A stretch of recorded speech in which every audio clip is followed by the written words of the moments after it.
Hello friends, eminent education में आपका स्वागत करती हूँ।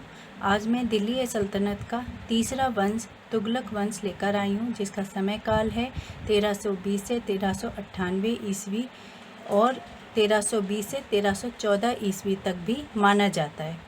कई बुक में 1398 दे रखा है और कई बुक में 1414 ईस्वी तक दे रखा है। ठीक है, तो हम इसको आगे पढ़ते हैं। तुगलक वंश जो तुगलक वंश के संस्थापक थे वो गयासुद्दीन तुगलक था।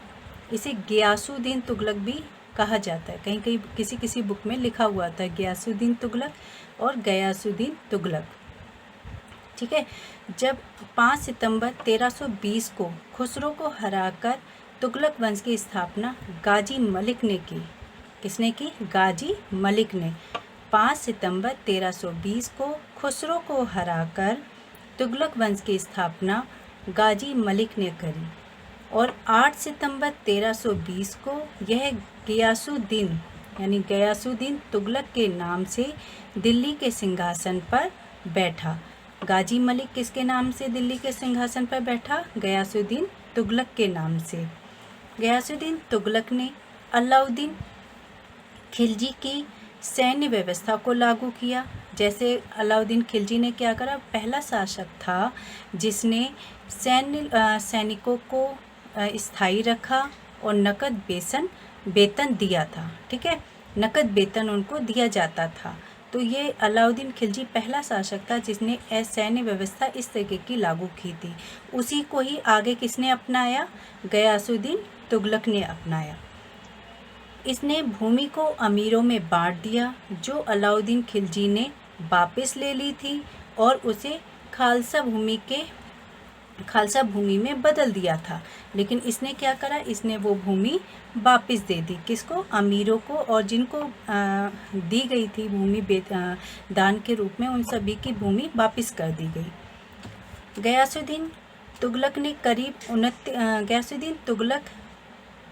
करीब 29 बार मंगोलों के आक्रमण को विफल किया। कितनी बार मंगोलों के आक्रमण को विफल किया? 29 बार।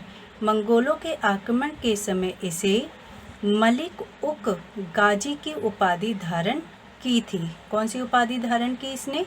मलिक उक गाजी की उपाधि धारण की थी।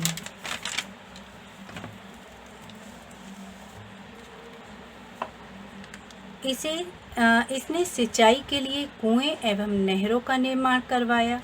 कहा जाता है ये पहला शासक था जिसने नहरों का निर्माण करवाया और कुओं का निर्माण करवाया। तुगलकाबाद का निर्माण भी गयासुद्दीन तुगलक ने करवाया। किसका करवाया? तुगलकाबाद का निर्माण। तुगलकाबाद कहाँ पर है? ये है दिल्ली के समीप स्थित पहाड़ियों पर। दिल्ली के समीप स्थित पहाड़ियों पर ये शहर है तुगलकाबाद नगर। तुगलकाबाद नगर कहाँ पे है? दिल्ली के समीप स्थित पहाड़ियों पर। इस नगर में एक दुर्ग का निर्माण भी हुआ है। ठीक है ना, इस नगर में क्या हुआ है? एक दुर्ग का निर्माण भी हुआ है।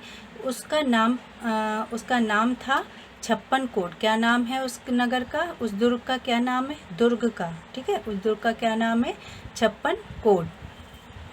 गयासुद्दीन तुगलक की मृत्यु 1325 ईस्वी में हो गई थी।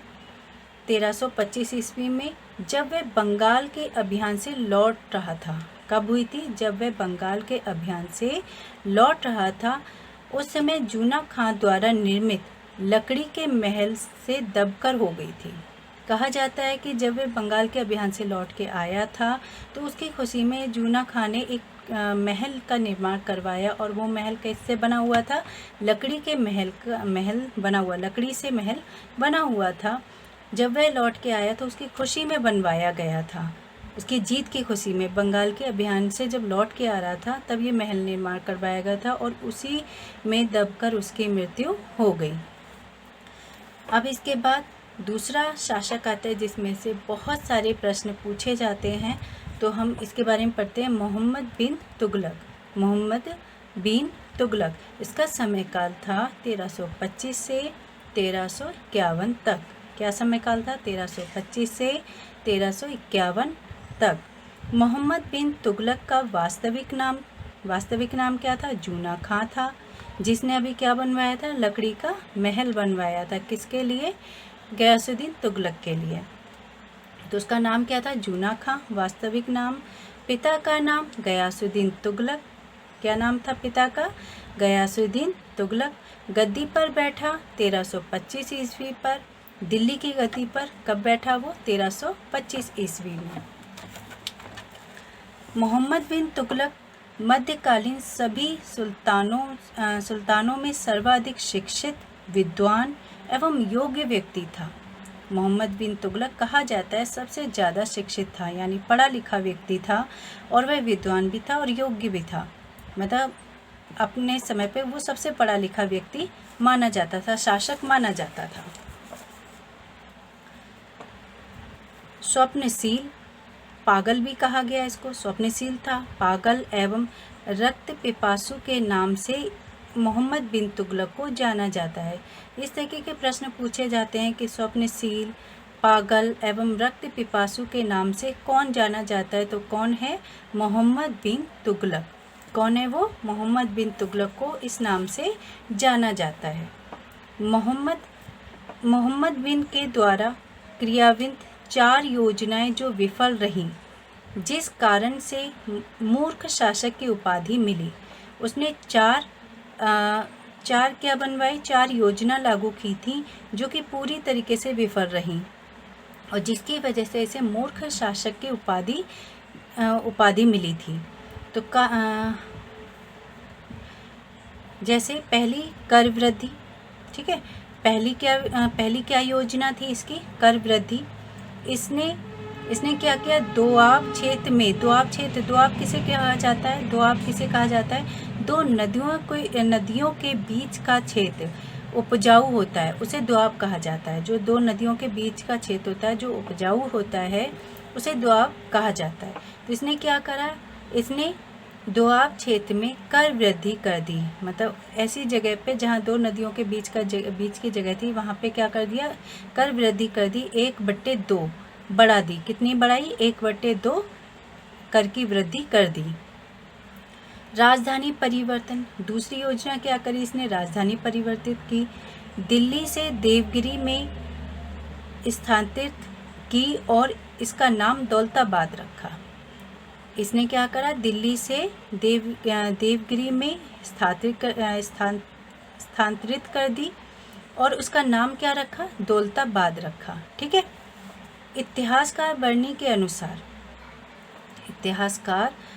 के अनुसार यह दिल्ली के बजाय देवगिरी इसलिए जाना चाहता है क्योंकि वहां जाने से इसकी राजधानी जो है वो केंद्र में आ जाएगी, ताकि यहाँ से सभी जगह शासन आसानी से किया जा सके। इसके अलावा मंगोलों का खतरा भी काफ़ी हद तक टल जाएगा। इसी वजह से इसने अपनी राजधानी को स्थानांतरित किया था। ठीक है। लेकिन इब्न तूता क्या बोलते हैं, इब्न तूता देख लीजिए। लेकिन इब्न तूता कहते हैं जो अफ्रीकी यात्री था, इब्न तूता जो था वो कहाँ का था, अफ्रीकी यात्री था। उसका कहना था कि वह दिल्ली इसलिए नहीं जाना चाहता था, वह दिल्ली इसलिए नहीं रहना चाहता था क्योंकि जब वह दिल्ली में था तब वहाँ के अमीर उसको क्या है,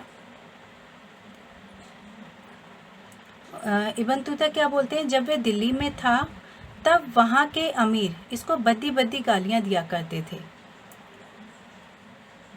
लिखकर पत्र भेजा करते थे, गाली दिया करते थे। वह इन सभी बातों से इतना परेशान हो गया था कि वह दिल्ली छोड़कर देवगिरी जाने का निर्णय उसने ले लिया। उसने क्या करा, इब्न तूता ने क्या कहा, इब्न बतूता ने कि जो दिल्ली के लोग थे, अमीर जो थे, उसको बद्दी बद्दी गालियों में लिखकर पत्र भेजा करते थे, और वह इन चीज़ों से इतना परेशान हो गया कि उसने दिल्ली छोड़ दी। और वो उसने कहाँ जाने का निर्णय कर लिया, देवगिरी में जाने का निर्णय कर लिया।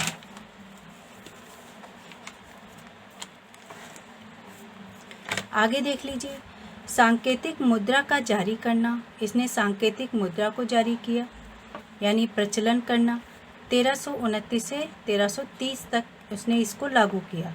सांकेतिक मुद्रा के अंतर्गत मोहम्मद बिन तुगलक ने पीतल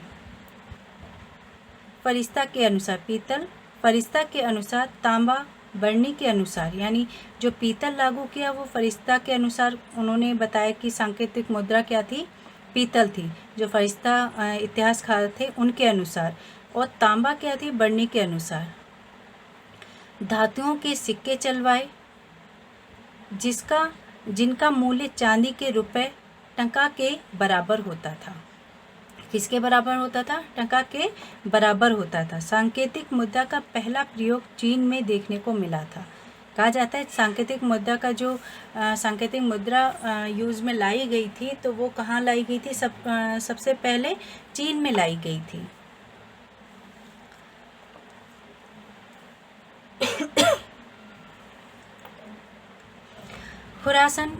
खुरासन अभियान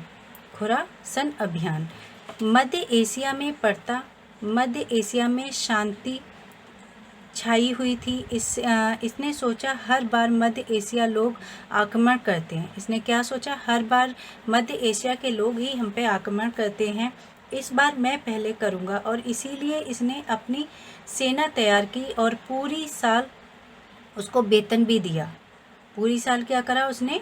वेतन भी दिया। बाद में मध्य एशिया का माहौल ठीक हो गया और इस प्रकार इसकी जो योजना थी वो विफल हो गई और सफल नहीं हो पाई और वो विफल हो गई।